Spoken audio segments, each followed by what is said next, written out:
Yang ada masa depan itu kalau tulus, jujur, dan suka damai. Aku berkata kepadamu, kasihilah musuhmu, berbuatlah baik bagi yang membencimu, mintalah berkat bagi yang mengutuk, berdoa bagi yang mencacimu. Kalau pipi kirimu ditampar, berikan juga pipi kanan. Aku yang memilih kalian. Harapan dan hayalan itu sama kok beda? Ulang. Harapan dan hayalan itu sama atau beda? Beda. Kok di tulisan saya beda? Memang beda. Renungkanlah saudara sementara berharap atau berhayal. Karena itu dua hal yang berbeda. Harapan dan hayalan itu dua hal yang berbeda. Yang belum menikah dong berharap kok berhayal. Kalau saudara pikir Korea itu saudara berhayal. Dan seterusnya. Mari kita lihat. Saudara, Kamus Besar Bahasa Indonesia kasih tahu. Harapan itu adalah sesuatu yang dapat diharapkan. Dapat diharapkan. Sesuatu yang dapat diharapkan. Keinginan yang akan menjadi kenyataan. Dan orang yang bisa diharapkan. Itu harapan. Kata dasarnya harap. Mohon, minta, hendaklah, keinginan supaya sesuatu terjadi. Itu harapan. Berbeda sekali dengan hayalan. Hayal, berhayal, atau menghayal. Beda. Kamus mengatakan, hayal itu lukisan, gambaran dalam angan-angan. Gambaran di angan-angan. Diangan-angankan seolah-olah sementara terjadi. Dia ada makan di dapur, periuk kotor dong di situ mah. Dia sampai pikir di dapur tapi serasa di resto kelapa. Itu menghayal. Ada bawa ototrek satu yang putar selengger, tapi dia bilang berasa naik Lamborghini ini. Itu menghayal. Kita lagi bicara tentang harapan, bukan hayalan. Saudara-saudara, lalu tentang harapan, apa yang Alkitab bilang? Kata harapan dalam Alkitab itu merujuk kepada di perjanjian lama itu dia pakai dua kata Ibrani, yakal dan kafah, yang sederhana artinya adalah menunggu. Harapan itu berarti menunggu. Saudara-saudara, lalu kalau memang harapan itu menunggu dalam bahasa Alkitab, kita membaca pembacaan tadi. Amsal 23, 17, dan 18. Di ayat 17 itu sampai 18, saya membayangkan dia hanya ada dua hal. Yang pertama, saudara-saudara, janganlah hatimu iri kepada orang-orang berdosa. Kalau mau ada harapan, ada masa depan, janganlah iri hati pada orang-orang berdosa. Kalau kita sambung itu dengan ayat 18, kita menemukan orang-orang berdosa adalah orang-orang yang tidak takut Tuhan. Orang-orang yang tidak takut Tuhan itu tidak akan punya masa depan. Sekalipun dia sukses, sekalipun dia kaya raya, tapi kalau dia tidak takut Tuhan, dia tidak punya masa depan. Siapakah orang-orang berdosa itu? Dalam kaitan dengan masa depan, saya mengutip dua ayat Alkitab. Satu, Mazmur 37 ayat 38. Mazmur 37 ayat 38, firman Tuhan bilang begini.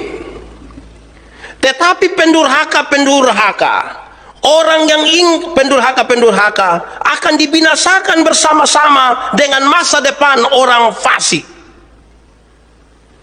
Pendurhaka dan orang fasik tidak ada masa depan. Saya cari di kamus, apa itu pendurhaka? Pendurhaka adalah orang yang ingkar janji kepada Tuhan, orang yang ingkar janji kepada orang tua, orang yang melawan dan memberontak. Itulah pendurhaka. Jangan iri kepada mereka. Sekalipun mereka sukses, jangan iri kepada mereka. Mereka tidak ada masa depan. Ayat yang kedua, Amsal 24 ayat 20. Karena tidak ada masa depan bagi penjahat, pelita orang fasik akan padam. Tidak ada masa depan bagi penjahat. Kalau dengan kejahatannya dia meraih keuntungan, kekayaan, popularitas, segala sesuatu di dalam kejahatan, dia sama dengan orang fasik. Tidak ada masa depan.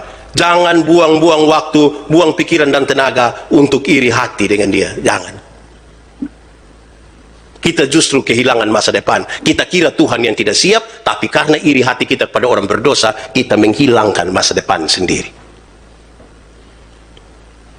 Lalu dalam kaitan dengan itu, untuk masa depanmu, pembacaan tadi menjelaskan dengan baik. Takutlah akan Tuhan. Takutlah akan Tuhan karena masa depan itu sungguh ada dan harapanmu tidak akan hilang.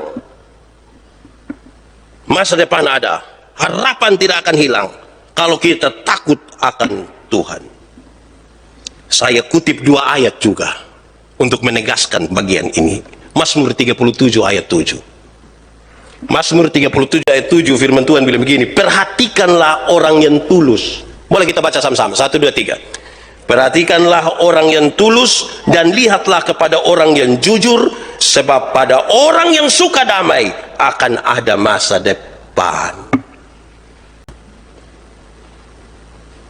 Penjahat tadi, terus orang-orang durhaka, orang-orang fasik dalam kesuksesannya tidak ada masa depan. Yang ada masa depan itu kalau tulus, jujur, dan suka damai. Saya pakai bahasa lain, tidak ada penjahat yang jujur. Tidak ada. Penjahat selalu tipu, pura-pura. Tidak ada orang fasik, tidak ada penjahat yang tulus. Tidak ada. Dan saudara tahu, penjahat tidak cinta damai. Nah, masa su penjahat? Penjahat mana cinta damai?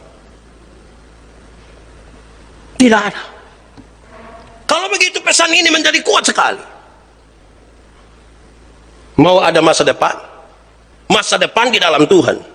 Perhatikanlah baik-baik. Jangan iri kepada orang-orang berdosa. Tetapi yang paling harus diperhatikan adalah tulus, jujur, dan suka damai. Saudara tahu bahwa orang yang tidak suka damai itu dia mau hidup sampai masa depan. Karena mana? Tidak suka damai itu kan dia jengkel dengan orang. Oh, tiap hari lihat orang dia jengkel, tiap hari lihat orang dia jengkel. Itu mam tua pakai baju hijau, rok merah, sendal kuning, dia jengkel. Bayangkan kalau tiap hari dia ketemu orang yang menjengkelkan, woi dia sudah sampai masa depan. Dia sampai cepat-cepat di muka sini. Aku berkata kepadamu, kasihilah musuhmu, berbuatlah baik bagi yang membencimu, mintalah berkat bagi yang mengutuk, berdoa bagi yang mencacimu. Kalau pipi kirimu ditampar, berikan juga pipi kanan. Aku yang memilih kalian.